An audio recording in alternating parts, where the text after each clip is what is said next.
ദൂരത്തും ചാർത്തുമായി ഈ ശബ്ദപരിധിക്കുള്ളിൽ ഞങ്ങൾ ശ്രമിച്ചുകൊണ്ടിരിക്കുന്ന എല്ലാ മാന്യ ശ്രോതാക്കൾക്കും കർത്താവായ യേശുക്രിസ്തുവിന്റെ സമാധാനം.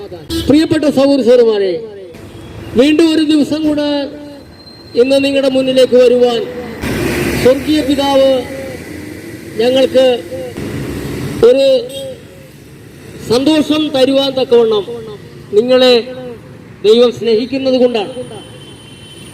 ഈ ദേശനിവാസികളെ വീണ്ടും പിതാവായ ദൈവം സ്നേഹിക്കുന്നത് കൊണ്ടാണ് ഇന്ന് നിങ്ങളുടെ നടുവിൽ വന്നുകൊണ്ട് ഈ സദ്വർത്തമാനം അറിയിക്കുവാൻ അവിടുന്ന് ഞങ്ങൾക്ക് ദൈവം കൃപ നൽകിയത്. പ്രിയപ്പെട്ടവർ, എന്തുകൊണ്ടാണ് സംഭവം?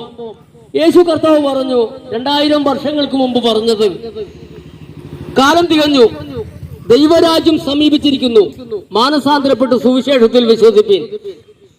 പ്രിയപ്പെട്ട സഹോദരന്മാർ, എന്തുകൊണ്ടാണ് ഇത് പറയുന്നത്? നമ്മളെല്ലാം ഭൂമിയിൽ ഇന്ന് നമ്മൾ അനേകരെ കഴിഞ്ഞ ദിവസങ്ങൾ കണ്ടിരുന്നു. പക്ഷേ ഇന്ന് നേരം വിളിക്കുമ്പോൾ അവരെ കാണാനില്ല. ഭൂമിയിൽ നിന്ന് മാറ്റപ്പെട്ടുകൊണ്ടിരിക്കുകയാണ് അനേകർ. ഇപ്പോൾ മരണം പെട്ടെന്നാണ്, വേഗത്തിൽ മരണം സംഭവിച്ചുകൊണ്ടിരിക്കുക.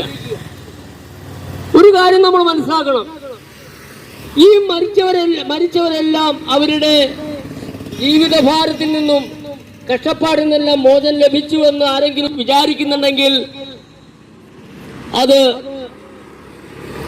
അവരുടെ അറിവില്ലായ്മ കൊണ്ട് മാത്രമാണെന്ന് പറയാൻ നമുക്കുള്ളൂ.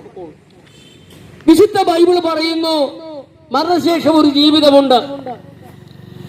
ഒരിക്കൽ മരിക്കുകയും പിന്നെ സകല മനുഷ്യർക്കും ന്യായവിധി നിയമിച്ചിരിക്കുകയാണ് ദൈവം. ആ ന്യായവിധി എന്താണ്? യോഹന്നാന്റെ സുവിശേഷം 3:16 വായിക്കുമ്പോൾ അവിടെ കാണാം, ന്യായവിധി എന്നതോ വെളിച്ചം ലോകത്തിൽ വന്നിട്ടും മനുഷ്യരുടെ പ്രവൃത്തി ദോഷമുള്ളതാകയാൽ മനുഷ്യരെല്ലാം ഇരുട്ടിനെ സ്നേഹിക്കുന്നു, വെളിച്ചത്തെ പകയ്ക്കുന്നു. വെളിച്ചം എന്താണ്? യേശു കർത്താവ് നഫ്താലി ദേശത്തും സെബുലൂൻ ദേശത്തും ജോർദാന്റെ ഇരുകരയിലും യേശു കർത്താവ് വന്ന് അവിടെ കാൽ ചവിട്ടിയപ്പോൾ, യേശുവിന്റെ വാമൊഴി കേട്ടപ്പോൾ അവിടെ എന്തുണ്ടായി? ഇരുട്ടിലിരുന്ന ജനം വലിയൊരു വെളിച്ചം കണ്ടു എന്നാണ് പറയുന്നത്. അപ്പൊ വെളിച്ചം എന്താണ്? വെളിച്ചം മനുഷ്യരുടെ നല്ല പ്രവൃത്തികളാണ്. മനുഷ്യരെ കൊണ്ട് നല്ല പ്രവൃത്തികൾ ചെയ്യിക്കുവാനാണ് പിതാവായ ദൈവം തന്റെ ഏകജാതനായ പുത്രനെ ഭൂമിയിലേക്ക് അയച്ചത്. എല്ലാവരും തമ്മിൽ സ്നേഹിക്കുവാനും എല്ലാവരും ദൈവത്തിൽ ആശ്രയിക്കുവാനും